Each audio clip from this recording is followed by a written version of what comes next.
હા તો મિત્રો વહેલા વહેલા બાઇક ચડે ફ્રેમ બોધીને નીકળી જાય ખેતરમાં સારનો પોટકો લેવા।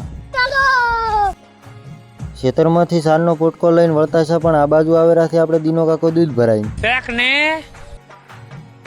તો સારનો પોટકો ઘરે નાખીને નીકળી જાય આપણે ટોયલી ગેંગ ભેળા તાર પેન્સિંગના કોમે। તો સાઈડ ઉપર પહોંચી જાય ને ધોબલા આપણે પહેલેથી ઊભા કરેલા હતા ને હવે કરવાનું છે આપણે વાયરિંગ। તો ફાઇનલી પહેલી ટોકણી મારીને કરી નાખ્યું ફેડલું ખોલવાનું ચાલુ। તો પહેલો વાયર ફિટ કરતા અડતો તો જમીએ એટલે કરી નાખ્યું જેઠા ખોતરવાનું ચાલુ। એટલે એ સુધી ઘણો છેટો ના કૂતરતો ને કે ઘરતાની ધોકો લઈને ચીડી થાય। મારા જેવો કારીગર તો છે દુનિયામાં ના હોય, તમને ખબર ના હોય ને તો કઈ ટોકણી આવી રીત મરાય।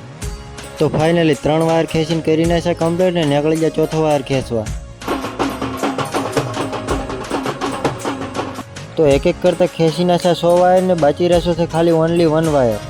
તો તાર ફેન્સિંગનું કોમ પતાઈને આવી જાય માતાજીના મંદિરે કલર કરવા ગોમમાં।